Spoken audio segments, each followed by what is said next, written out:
Hello, everybody, and welcome to Weird Alicorn's littlest pet shop of Hasbro references. On today's menu, we have a possible side of Dan Versus, as well as some Transformers, but mostly we'll be talking about this fic based on this little known cartoon. You guys might have heard of it. It's called My Little Pony Friendship is Magic.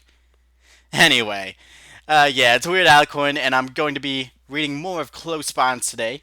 I haven't read this in a while, mostly because a giant ice storm came around last week rather, and totally wiped out my internet, my power, and I was stuck in this house just freezing my ass off for about 4 days. And supposedly there's going to be another one tomorrow, so hopefully I don't lose power again, but I don't know. Anyway, I wanted to record this at least and get it up before Mother Nature comes around to fuck me up the ass again. Anyway, let's just get right on with chapter 10. Actually, we're going to do a quick synopsis of last time. If I remember correctly, uh, they were on the beach, Rainbow and Ivan, and I just remember Rainbow like burped in his mouth and he tasted nachos or burritos or something to that effect. And it was disgusting. And then she like fucking faked him out with a pregnancy. Like, she said she was pregnant and she wasn't. And you just don't do that, man. That could give a guy a heart attack, man. You don't do that. Anyway, we're going to read on, continue reading. Today's chapter 10, end of the second arc. How about that? So, we're now past the second act or arc, whatever you want to call it. And I don't know if the next part will be the last arc or like I don't know how many arcs he's planning on having in this. Anyway, we'll just read and find out, why don't we? Okay. Chapter 10. End of second arc. It's Sunday. Time for you to go home. As you sit on the train with a group of chattering girls, you mull over some things. One, Rainbow. In the weeks that you've been in this relationship, you've learned so much about each other, or rather the hard-headed Pegasus. It's strange, even now, to see so much emotion from a pony who makes herself out to be the toughest, most competitive mare in Ponyville. Two sunburns. Oh, two sunburns, that's what you meant. They do exist here. In fact, the aforementioned emotional Pegasus keeps poking at your light-skinned, light pink shoulder. Oh, that's gotta hurt. You had to wear a muscle shirt today. You fucking tool. Who wears a muscle shirt? God. Stop touching me. You swipe at Rainbow's hoof. She pulls it back faster than you think. Faster than you can blink, and giggles. You groan, bracing yourself for the next wave of harassment from her. Hoof poking aside, you're really quite grateful. The sunburns are light, and that's a lot coming from someone who's half Polish, half Irish, and completely white. Half Polish, half Irish. Okay, that doesn't match up to me at all, man. I'm like Latino, so yeah, that doesn't. I cannot put myself in place of this character. I have to remember that. Still, it annoys you to look over and see Rainbow going at it once again. She seems transfixed on the way your skin changes color every time she lifts her hoof. Hey, did you know humans were called sentient chameleons on Earth? Alright, here's a little nitpick. I'm only pointing this out because it's been pointed out to me so many fucking times that I feel obligated at this point to point it out to everyone else. Apparently, sentient just means that you're self conscious. And basically, every animal is. I mean, every animal realizes it's alive and can move around and do stuff. The word you're thinking of probably is sapient, which is intelligence. Sapient coming from like Homo sapien. Sapien, I think, meaning wise. Homo is human, wise human. Yeah. So sapient chameleons is probably what he meant. Anyway, that's just a little nitpick, whatever. Did you know humans were once called sentient chameleons on Earth? A look of interest comes across your face as she sits back and listens. You smile. You see, certain races of human were able to change color to fit into their surroundings. It was kind of like a survival mechanism, since our environments are much harsher than the ones you have here. I don't know. They have fucking manicorns there. I don't want to fuck around with them. Her eyes widen. Really? Can you show me? Well, you already saw. You chuckled. Is she really this gullible? Well, you can turn any other colors, like blue or purple? I think I can turn blue, you say, scratching your chin. But I need to be touching something of the color. Here, she holds out her hoof to you. You shake your head. Nah, it has to be more than that. Here. You place your palm on her chest. Her wing twitches and she watches your hand with interest. Maybe that's not enough. Maybe if I. You wrap your arms around her body and pull her into you. After a moment, after a moment, I don't think it's working, she says skeptically. You grin. I know. I just wanted a hug. Haha, nice. She shoves you off of her and punches you in your sunburned shoulder. What? She's very violent, very kind of bordering on like domestic violence in this relationship. Oh my. You laugh as she blushes, just realizing that everyone in the car has been watching. Hey Dash, you chuckle, wiping a tear from your eye. Is it me or do you have a new chameleon on the, or do we have a new chameleon on the train?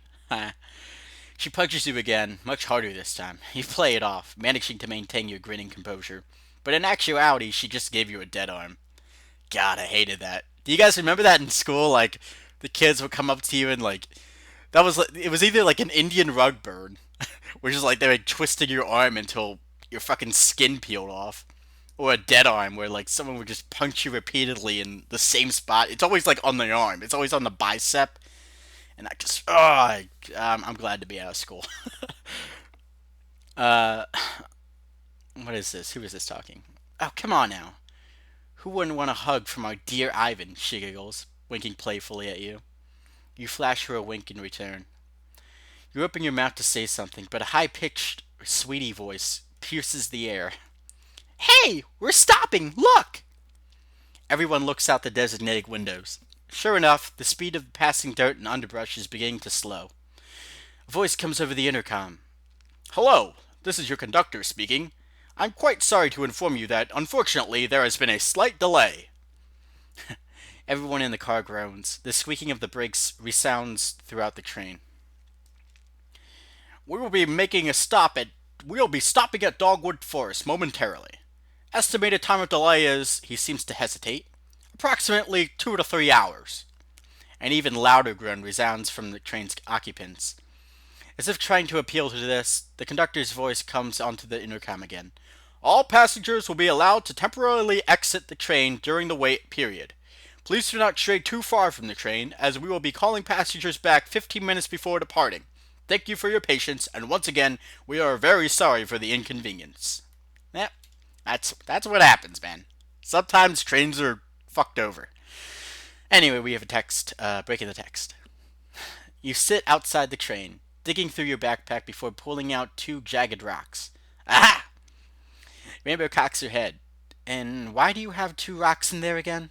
I told you before. You slide them together, causing a few sparks to fly off. They make fire.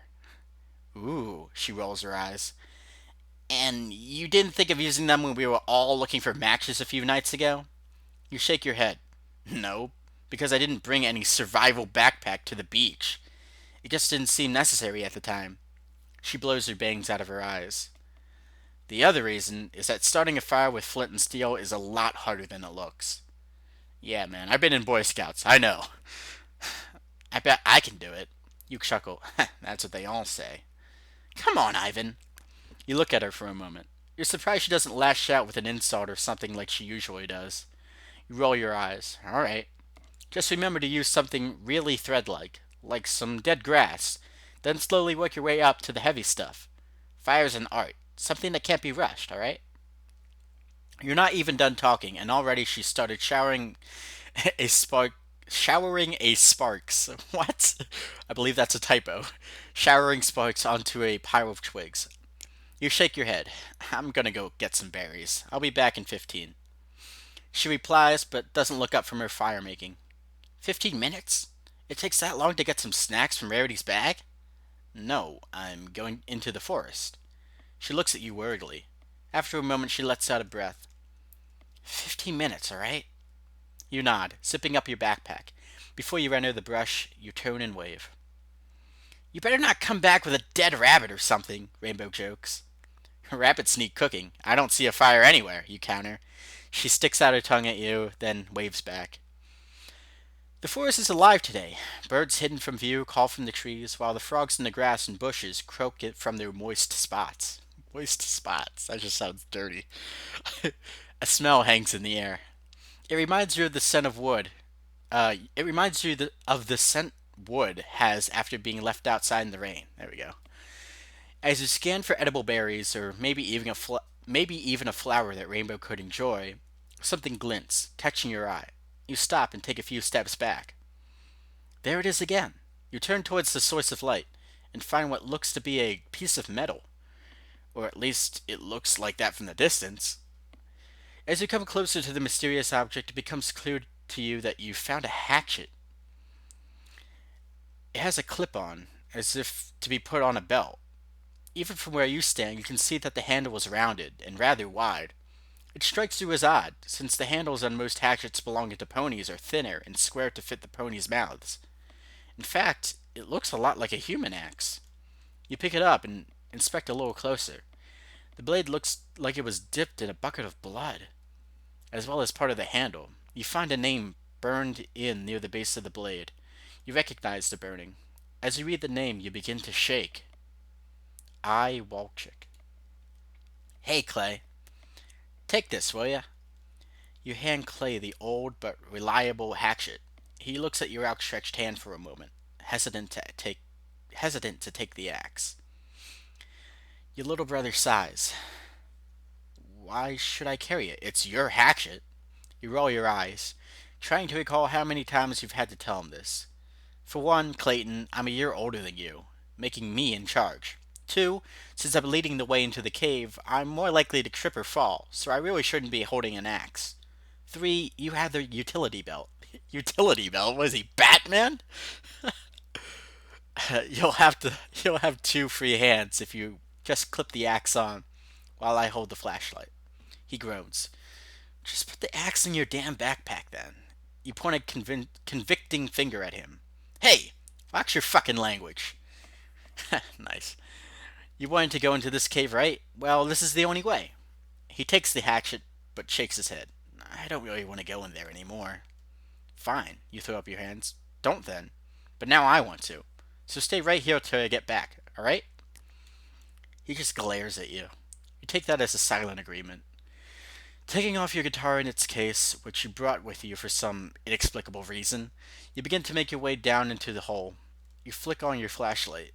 The rather large circle of light almost blinds you for a second in contrast to the pitch black of the cave. But it's all for the better, you think to yourself. A few minutes in, and you feel winded. Or you feel wind, rather. It's strange because the wind is much stronger than it should be in this deep cave.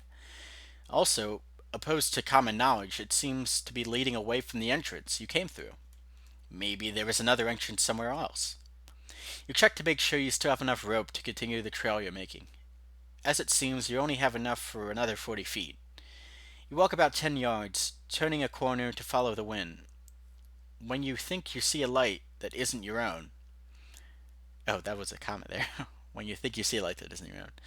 You turn off your flashlight, and sure as day, there's an easy exit not too far away. Hurriedly and quite carelessly, you drop the rope and make your way down the steep slope towards your destination. Apparently, the light streaming in from the cave entrance wasn't enough to illuminate everything in your path. Your shin hits a rock, causing you to curse out in pain as you trip begin to slide down on your belly down a hill. You swing your feet over and out in front of you, putting the sliding friction on your backpack and desperately trying to stop with your boots. The momentum becomes too much to handle, as the comparatively gradual slope steepens into a near vertical drop. You roll you roll head over heels, frantically clutching at whatever you can at first until giving up and just tucking your head in. Eyes closed, you're shocked by a body of cold, unforgiving water. You suck the liquid into your throat, panicking upon feeling the cold, yet somehow burning sensation in your lungs being filled with water. When you open your eyes, you can't tell which way is up. You kick and flail about, frantically trying to undo the straps that hold your heavy backpack to you. You feel as if maybe, if you can get your backpack off, you can swim back up to the surface of this swirling hell. You don't have time to do that, though, however, as you feel yourself smash into something hard. You push against it with your hands and find yourself above the water. You gasp, simultaneously coughing up water and realizing that you've hit a sandy shore. You hear the beating of your heart in your chest, as well as the relentless crash and swirl of a fast river. Weakly, you climb further onto shore. You feel sick. You must have swallowed at least a liter of water. You lurch, throwing up a diluted mixture of the aforementioned fluid and whatever you ate for lunch that day. You sit there on all fours, knuckles white, a burning sensation filling your nostrils as the nasty solution runs out of your nose. You wipe it off with your sleeve and turn back to the rest of your weary limbs. You look up into the sky. It's still the same deep blue it was 15 minutes ago. For some reason, it strikes you as odd. Nevertheless, you turn your head to look at your surroundings, and that's when it strikes you. There's no cave in sight, and the river forks off in two different ways upstream. You could have come from you could have come from either way. You really have no idea where you are. Since then, you haven't seen the river, nor the cave. Other than what you came with and your guitar that somehow washed up further downstream, you haven't seen anything even remotely relating to your own world. But now you have your hatchet, which was in your younger brother's hands the last time you saw it. Clayton! You scream at the top of your lungs. You begin to run. You don't know exactly where, but you feel like you're running towards Clayton. Clay! It's Ivan! Where are you? After a minute of running, you stop, panting, and out of breath. You make one lasting measly attempt to call for your brother. Please, Clay, come out. I know you're out there.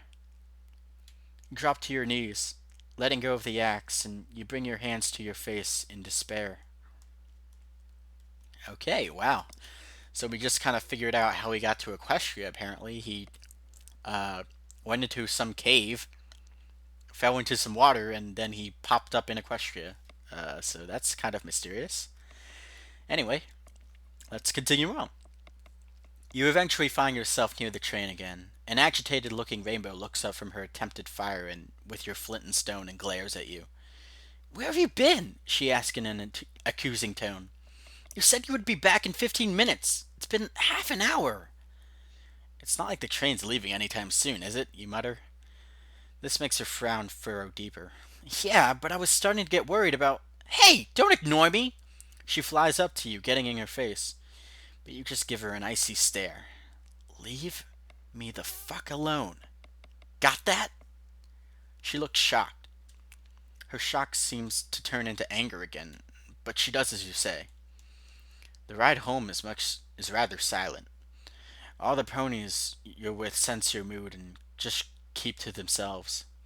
When you finally get off the train and say your goodbyes, and somberly walk home with Rainbow. What? That's a phrase. That's not a sentence. When you finally get off the train, comma, you say your goodbyes, comma, and somberly walk home. Oh, I didn't see somberly. Okay. Okay. Never mind. I'm just. I mean, not somberly. I meant walk. I didn't see the verb there. Okay. Never mind. It's not a phrase. False alarm. No typo. I'm a fucking retard. Okay. Continue on. At this point, you're kind of wanting her to say something. Anything at all, really, just to break the tension. Unfortunately, your actions earlier hadn't put her in the most forgiving of moods. You eventually make your way to the door. Sighing, you pull out your keys, rather. As you turn the lock, you feel a soft nudging at your hand. You look down. To your surprise, Rainbow is smiling at you. She says nothing, but a look says everything. I'm ready to forgive if you are. A smile etches itself across your face as well. You scratch her behind the ear and open the door for her. She steps in, a light trot to her step, and you begin to follow after her. Aw, that's sweet. That's so sweet. Whatever. You're up bright and early the next morning. Shovel in hand, you look rather proud. You look rather proudly, but somewhat sadly, at a large hole in your yard. Oh, okay, I understand what that means. Shovel in hand, you look rather proudly, but somewhat sadly, at the large hole in your yard. Are you sure you want to do this? I mean, it belongs to you, and it's one of the few things you still have from your home. You smile at your concerned mare friend, nodding. You lean down, unzipping the backpack that's on the ground. You see the wood engraved with your name, the shine of the metallic blade, and pull the axe out of your backpack. You take one last look at it and throw it into the hole. With Rainbow's help, refilling the crater doesn't take long. With the pad of your foot, you look down at what looks like completely normal ground. The two of you sit there in silence for a moment. Then Rainbow speaks. Sorry for being a jerk to you the other day.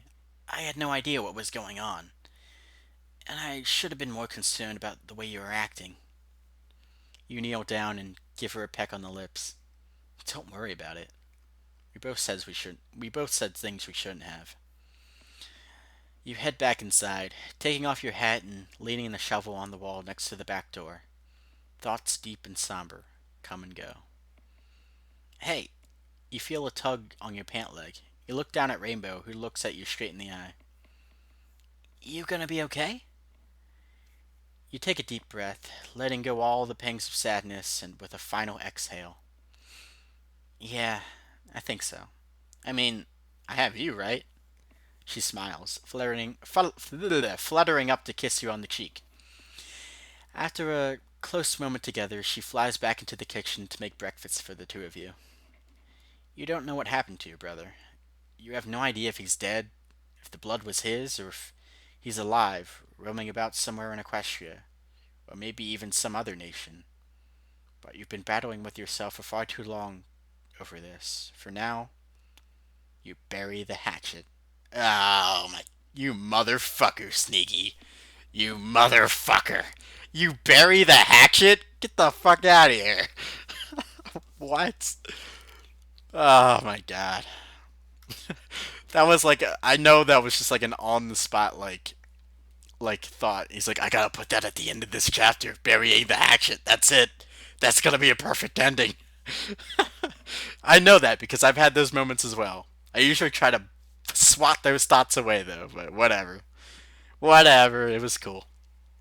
I do like the fact that we get to hear more about Ivan's arrival to Equestria. That was a big mystery. It's actually kind of an even bigger mystery at this point. You know, what happened to his brother? Is his brother out there? Like, what did they say he was at? Dogwood Forest or something like that? Is he out wandering there? Did he get eaten by a fucking manicore or timberwolves or whatever else is out there? Very perplexing, very curious. Uh, so yeah, that was pretty cool. I think I did actually see one typo. There was like one, maybe. I don't remember. Um, but yeah, other than that, the grammar was pretty decent in this installment. Uh, yeah, I don't know what it was. I can't remember. Um, I think maybe some of the word choices were a bit odd. Maybe you were trying to change your style in this chapter. I feel like there was a lot more commas and breaks, and it was just very odd to go into this kind of reading style or writing style. For me, it was reading style. Um, because I'm so used to having, I don't know. I don't know how it was different really, but it just seemed different. Maybe you were just maturing as a writer, and I wasn't really picking that up as I was going along. But yeah, it was cool.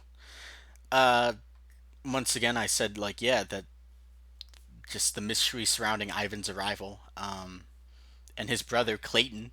Clayton's just a great name, Clayton. Uh, and how he just fell into water like that. I don't know. Is it like the cave that like Pinkie Pie goes into? It couldn't have been. I think this story is like predates uh, feeling Pinkie. No, how many? What episode was that? Too many Pinkie Pies. That's it. And I think this chapter predates that, if I'm not mistaken. I'll have to look at it for a second. Hold up. It's gonna bug me now if I don't look it up. When was season three anyway? Season three was beginning of 2013, or towards the beginning of 2013. Oh no, it's afterwards. This chapter was published on May 30th, 2013. Huh. So it might have been a reference to that, or it just might be a coincidence that he happens to go into a cave and fall into some water. Because if he had fallen into the same water, if he would have came out, he would have been doubled, or he probably wouldn't have unless he said the rhyme that goes along with it. I don't remember how that worked. Anyway, yeah, Ivan, man. There's obviously still some. I like the fact that he's pointing out that there's not this immediate understanding between Rainbow Dash and Ivan. I like that he's playing to the fact that they really are just a recent couple. Like they've just really gotten to know each other recently. Obviously, they've known each other for a while. If he's been here for however many months they said he was here, but yeah, like if you had like an older couple or something like that, or just a couple that has been together for a couple of years, they would have picked up on the fact that one of them isn't feeling great, and they would have like asked what was wrong at the moment that he came out of the woods. But Rainbow kind of takes offense to his like insult or whatever, his uh his attitude. So yeah, it was that was I like the fact that he kind of put that in there. Whether it was a conscious decision or not, it still kind of plays up the characters, and I like that. Not many other characters featured in this chapter, which is fine because I guess the close bonds is mostly about Ivan and Rainbow. This chapter mostly about Ivan. Like I said, I want to hear maybe more about the brother. That'd be cool. But it seems we've forgotten anything that happened at the beach at this point because there was some things with Scootaloo, and maybe they'll come up later.